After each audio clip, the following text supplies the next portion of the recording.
Let me ask you, how hard is it to find a job or a freelance opportunity in game dev as an animator, modeler, or programmer? So we go from here, which is quite a large problem, to game dev gigs, because as I've seen for these years, there are two ways people separate really. Top 10% who are constantly overbooked and they cannot find a free space for a new client or a new job or a new gig, and there are remaining 90% that I've seen really often who cannot even find a single job, and sometimes I've seen people even ask to make something for free just to have a practice or something to work on. So these are how people split in game dev as I've seen. And then we go down to understand what is the gap that separates these two types of people from one another. This is a gap that people fall into. Why there is no bridge that connects these and these so that everybody can get involved. So I took immense time and energy to dissect this issue, and I understood 4 different things. Actually, no other course on how to make an RPG game will get you a job in studio or freelance gig. So listen close. Let's dive in right away. First one will be tutorials kill your progress. This is a real secret here. Tutorials are your enemy. Second one will be stop being generalist. Okay, generalists are jack of all trades. They basically do everything at once. No, you don't do that. This leads us into the third one, which is incessant work or practice, we can call it, and CIS. This CIS is the real secret ingredient here. This is what brings you more work. And the fourth one, which is differentiate yourself. You need to differentiate yourself. You need to show them the value you bring. Getting a job involves negotiation. It involves communication. And sometimes they buy not just your work, but mostly they buy your confidence. And we're going to talk about this in quite of a detail. So let's go first into the tutorials, kill your progress. Let's go with this scenario. Imagine you are a guy who just starts game dev, right? You are setting at your computer and you opened Unreal Engine or Unity Engine, doesn't really matter. Obviously, you have no clue how anything works. You don't know how to place even a cube in the viewport, and that's fine because you have just started. In this case, what I suggest you to do is not take on a big course. Taking on a big course or a chunk of tutorials that lasts 20, 30, 40 hours kill you. They kill your progress, they kill your knowledge, they kill your creativity. What they should do instead, potentially obviously, they should enhance your creativity, your problem solving, and they need to incentivize to do the brainstorming and problem solving on yourself. But they don't do that. So first of all, what you do is you get a crash course. Crash course is something that lasts kind of 2 to 6 hours. They get you to the basics and the core of the program, be it, I don't know, even Maya, Blender, Unreal Engine, Unity Engine, anything in this 3D space or even tech space, doesn't really matter. So you get a crash course which explains you the core, how system and the software operates. After that, done. So imagine you are building an RPG game, which is kind of, all these abilities. Player can do primary attacks, secondary attacks, and you have like 3 or 4 weapons, and you have all these monsters, and these course lasts for like 60 hours, man. When you start building this whole game for these many hours, you are simply copy-pasting a code. And here's the biggest point. You are following that guy's technique instead of yours. Even though he's explaining, he might be very knowledgeable and sharing all the value to you. You as a newbie, you don't understand how things work, especially those functions and why is he making this and that. That's why you end up just merely copy-pasting the code into your project. Timeline of the course, such a long course, right? You ended up copy-pasting these chunks throughout the whole course, and in the end you don't even remember when you were here on this session, like this is for example building AI enemies, right? You don't even remember how you made your character walk. Let me ask you this, how do you memorize things? Well, to memorize something you need to write many times. I'm not native English, so I have to learn English. How do I memorize English words? I would write this word many times until it got in my mind, and I also would often try to use it as much as possible. In this course, on the other hand, if you're following a course, you would do player character movement only a single time, because then you have to build combat system single time, then you have to build inventory system single time, then you have to build AI system single time, and AI combat system also single time. This means that you did so many things only once. They don't get into your mind, which then kills your progress. That's what I mean. If you do not repeat things, especially in the beginning or medium level, then it kills your progress. So this leads us to second part, stop being generalist, because generalists are jack of all trades. For example, you are a generalist, you do level design, then you do programming of parkour, right? You do all these things. Then you also know some bit of animating. And also, how come you don't know modeling? So you also know how to use Blender, man. So you are like this guy who knows everything. This sounds great on paper, but actually, let's dissect this. This is the analogy. You are a hunter and these rabbits run away. What do? You need to catch them, obviously, but rabbits are very fast. They split the ways. This guy goes that way, this guy goes that way, and you are standing with your rifle over here, right? This is your rifle. Which one do you catch? You gotta follow one. Now this has run away, so I got with only one, but that's fine. That's better than none. You can't catch 2 rabbits. I'm not even saying 4 rabbits. While you are trying to do all these 4 things, 4 rabbits at once, what I did, I was following that one rabbit and I caught him. While you were spending your hours on 4 different things and learning them on a medium level, like this level, I've put all of my energy into programming only and I learned it this way. You see how big of a difference there is? For example, I opened the animator role. Here we have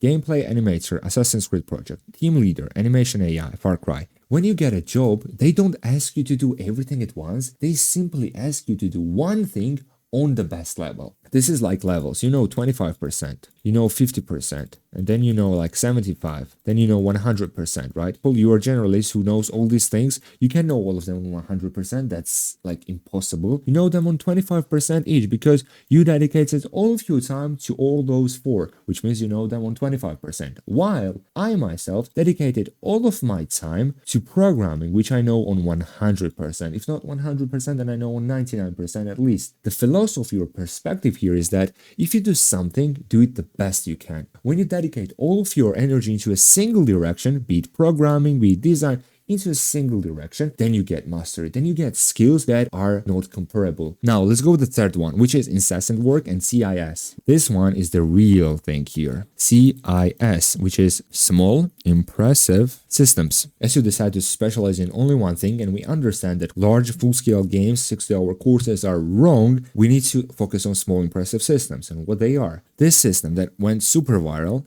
this showcase my character jumping around and doing this all sorts of tricks simply because this is flashy, this looks impressive. We know 1 or 2 projects that are similar to this, but this is most versatile and advanced and polished system. What I did here is I focused on getting the Assassin's Creed and mixing the feeling of old Assassin's Creed AC 2 with AC Unity, got the best out of both of them. From Unity, the versatility, we got the parkour system, we got fluidity, let's say, and from AC2, what I got was the verticality and grounded feeling of the character movement and realisticness. So you focus on system that is small or medium size, not very large, and then you build it. And you build it not just to show that I built a system, but you have to show that it is impressive and it is flashy because people are emotional. What they see, how it feels, that's how they react. They don't think, oh, this guy spent 10 hours on working on this system. It's so scalable, it's so modular. This is amazing. No, I mean, that's logical, obviously, that they think this, but they think this after the time that they watch you. But when they first take a glance at your project, they obviously look at the visuals. What is the motion? What is the pacing there? When you scroll and you see this,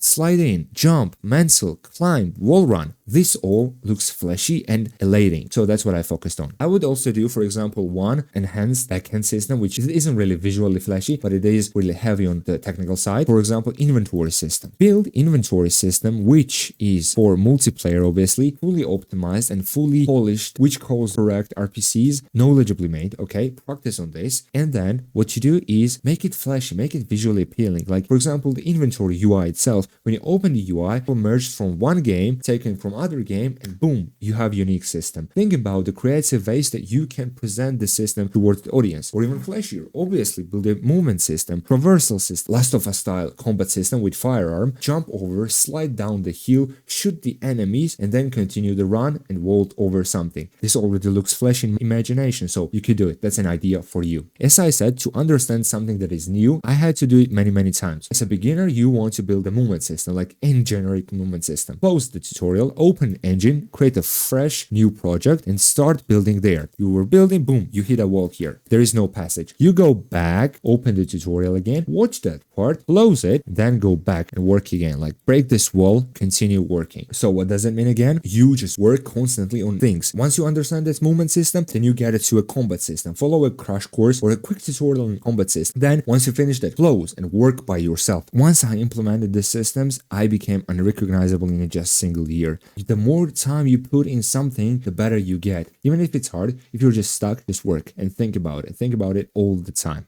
You just memorize 20 to 30 of them, right? And then after this, you have enough knowledge to create on your own. You create on your own because you now understand how the engine operates from inside out. Work as much as possible, build small systems that look flashy, and also repeat unless it gets into your mind. You need to train your creativity and problem solving skills. That's the most important in tech fields. And the last one, differentiate yourself. As I said, it's important to look at things in a business ways as well. When you get a job interview, you compete with so many people, and yeah, okay, you are not generalist now. You have sharpened your one skill. You're best at it. You need to understand how to show them your perspective, how to convince them, and how to be persuasive and confident. That's how you differentiate yourself. Well, now we have one skill, which is programming. We need to get hired, and to get hired, we need to be confident, right? These two things can do unimaginable sorts of things. The studios or even individuals who work with you, they both have same interest to be confident that hiring you was a wise decision from their side. You're worthy of their trust and you will not fail them. How you do this? One is obviously you need to have decent portfolio with all these works, and second one, you need to persuade them that you are the correct person to work with. Now, how to actually find the work, you might ask? You find the work by putting out yourself. This video got 17,000 likes, 600,000 views. I just put myself out there. I just post about myself. And once you post, here's the point. Once you post those small impressive systems that look flashy and feel good, you get traction. Like that's how virality works. It's boring, meh stuff don't go viral. Like this video, 17,000 likes. This same video on LinkedIn has, LinkedIn is a bit small scale, but still it has 7,800 likes. So same video, same popularity. Make them look flashy in the first seconds, then obviously retain that flashiness and funniness throughout the whole video. For example, Fiverr works. You can just earn credibility by doing some small projects to just get them into your portfolio and also build reviews there. Upwork. I never tried Upwork myself, but I know it kind of works as well. Obviously, LinkedIn Outreach. You can, for example, apply. All comes down to one thing. You can do this any way you want, but what I post is impressive, flashy, and funny. That's it. People buy confidence, not your portfolio. This is important. Other than your impressive small systems portfolio, they buy your confidence, the confidence that you can do this. You should also take some risk. If you have an opportunity that world gave you, why would you refuse on that? If you say there is no tutorial man on this, I don't know how to do this. Once you take this risk on yourself, you get pressure. This pressure gets you don't want to forsake or frustrate the customer and disappoint also yourself by failing. This forces you to make it. Even if it's hard, you will make it because you have pressure on yourself. So this is the key.